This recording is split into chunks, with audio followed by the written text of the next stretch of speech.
हेमंत के होनहार अधिकारियों के खिलाफ जेल भेजने की साजिश, कभी ईडी तो कभी सीबीआई की धौंस, कभी हाईकोर्ट में चले जाते हैं नेता।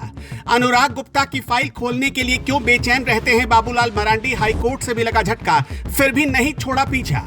झारखंड में पहले सरकारें नहीं टिक पाती थी, अब सरकारें टिकाऊ बनती है, लेकिन अच्छे अधिकारियों को टिकने नहीं दिया जाता। आपने पता नहीं एक बात नोटिस की हो या ना की हो, लेकिन हाल के कुछ सालों में आईएएस और आईपीएस अधिकारियों के खिलाफ अचानक कार्रवाई होने लगी है, खास तौर पर पिछले 4 सालों में। भले ही इन अधिकारियों के खिलाफ लगने वाले आरोपों में कोई दम हो या ना हो। हाल ही का मामला देख लीजिए। अनुराग गुप्ता को डीजीपी बनाया गया तो कुछ लोगों को खटकने लगे, एक्सटेंशन मिला तब खटकने लगे। हाल ही में डीजीपी अनुराग गुप्ता से सीआईडी और एसीबी दोनों विभागों का प्रभार वापस ले लिया गया। अगस्त 2024 में जब हेमंत सोरेन की सरकार ने अनुराग गुप्ता को डीजीपी बनाया तो बीजेपी ने खूब हंगामा मचाया, कहने लगी ये दागी है, इलेक्टोरल फ्रॉड के आरोपी है। याद कीजिए 2016 का राज्यसभा चुनाव, जहां अनुराग गुप्ता पर आरोप लगाया गया कि उन्होंने एक विधायक को लालच और धमकी देकर बीजेपी कैंडिडेट को वोट दिलवाया। बाबूलाल मरांडी ने तो उस बातचीत की सीडी भी जारी की थी। फिर 2019 में जैसे ही रघुवर दास की सरकार गिरी, हेमंत सोरेन सत्ता में आए, लेकिन अनुराग गुप्ता को सस्पेंड कर दिया। लेकिन जून 2022 में चार्जशीट न आने पर उन्हें क्लियर कर दिया गया और पुराना रिश्ता फिर से शुरू हो गया। चुनाव आयोग ने भी कम नहीं किया।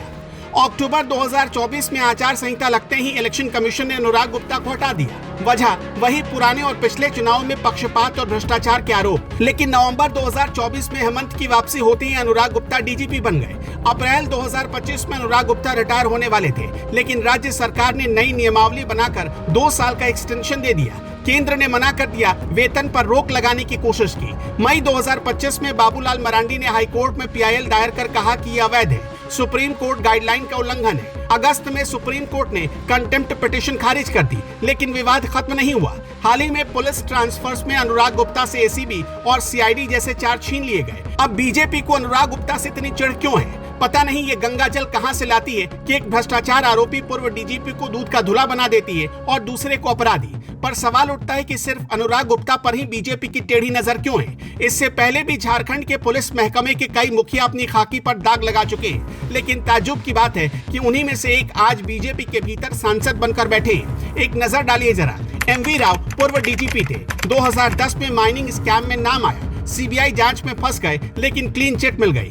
के कुमार पूर्व एडीजी थे, लैंड अलॉटमेंट घोटाले में आरोपी बने, ईडी ने छापेमारी की लेकिन कोर्ट से बरी हो गए। एडीजी प्रिया दुबे हाल ही में एसीबी हेड बनी, लेकिन ट्रांसफर विवाद में फंस गई और हाल ही में सीबीआई ने एक एडीजी लेवल ऑफिसर पर पीसी एक्ट के तहत एफआईआर दर्ज की। वेरिफिकेशन रिपोर्ट में घूसखोरी पकड़ी गई। कुल मिलाकर डीजीपी और एडीजी रैंक के करीब 5-6 अधिकारियों पर भ्रष्टाचार के केस चले, लेकिन ज्यादातर राजनीतिक कवर से बच निकले। 16 मार्च 2006 को तत्कालीन एडीजी बीडी राम ने सीक्रेट सर्विस फंड से 5.6 करोड़ रुपए निकाले। एसएसएफ फंड एक गोपनीय फंड होता है जो खुफिया कार्यों के लिए इस्तेमाल होता है। निकासी के बाद बीडी राम ने जरूरी दस्तावेज जैसे खर्च का विवरण और उनकी रसीदें जमा नहीं की। इससे फंड के मिसयूज का शक हुआ। सीएजी ने 2 जून 2019 को झारखंड के चीफ सेक्रेटरी को पत्र लिखकर इसकी शिकायत की, जिसमें बीडी राम पर नियमों का उल्लंघन करने का आरोपी पाया गया। इस मामले में विवाद बहुत ज्यादा बढ़ा, कोर्ट में मामला गया, लेकिन इसी बीच 13 जनवरी 2010 को वो रिटायर हो गए। रिटायरमेंट के 3 साल के बाद ही राजनीतिक संरक्षण में चले गए और बीजेपी का टिकट लेकर पलामू लोकसभा से सांसद बन गए। इसके बाद बीडी राम दूध के धुले हो गए। अब बात करते हैं झारखंड के आईएएस अधिकारियों की। हेमंत सोरेन के खिलाफ ईडी और सीबीआई को हथियार बनाकर इन बाबुओं को भी कई बार निशाना बनाया गया। ये कोई छिपी बात नहीं है। खुद हेमंत सोरेन ने जनवरी 2024 में ईडी के खिलाफ एफआईआर दर्ज की थी। कहा कि ये लोग आदिवासी समुदाय को तंग कर रहे हैं। जवाब में ईडी ने हाईकोर्ट में केस ट्रांसफर की मांग कर दी। जमीन घोटाले के नाम पर 14 लोग पकड़े गए, जिनमें आईएएस छवि रंजन भी शामिल थे। बीजेपी से भ्रष्टाचार के खिलाफ सफाई अभियान बताती है, लेकिन जेएमएम चिल्लाती है कि ये सब सियासी हथियार है। हेमंत के कार्यकाल में यूपीएससी से आए अधिकारियों को खास तौर पर टारगेट किया गया, क्योंकि वो दिल्ली की बात नहीं मानते थे। हेमंत सोरेन की ज्यादा सुनने लगे थे। काम करने में रुकावट पैदा हुई, इसलिए हेमंत ने जेपीएससी के अधिकारियों पर ज्यादा भरोसा करना शुरू कर दिया। 2023 में 24 पुलिस ऑफिसर्स को आईपीएस में प्रमोट करके।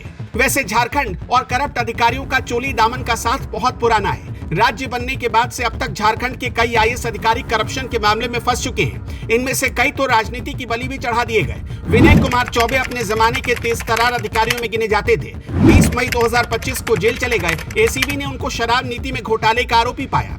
आरोप लगा कि विनय कुमार चौबे की बनाई शराब नीति की वजह से 28 करोड़ रुपए गबन हुआ। 17 15 जून 2025 को पूर्व एक्साइज कमिश्नर अमित प्रकाश भी जेल चले गए। शराब नीति में हेराफेरी का आरोप लगा, जिससे सरकारी राजस्व को नुकसान पहुंचा। उन पर छत्तीसगढ़ के शराब ठेकेदारों को दोनों हाथों से फंड लुटाने का आरोप लगा।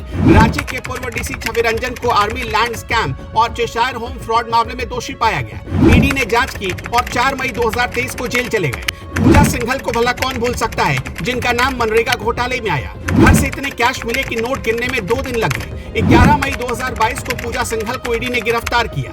7 दिसंबर 2024 को रिहा हुई और अब आईटी सेक्रेटरी के पद पर तैनात है। दवा घोटाले में आईएएस प्रदीप कुमार का नाम आया और सीबीआई जांच हुई तो जेल जाना पड़ा। वैसे आपको एक बात बता देते हैं कि हो सकता है इनमें से कुछ अधिकारी बहुत जल्द अगर किसी पार्टी विशेष में नजर आ जाए तो हैरान मत होइएगा, क्योंकि एक ही वॉशिंग मशीन बनी है जो सबको धुलकर पाक साफ कर देती है। खैर, ये वो बाबू थे जिनकी तूती बोलती थी, लेकिन तभी तक जब तक सत्ता की मेहरबानी बरसती थी।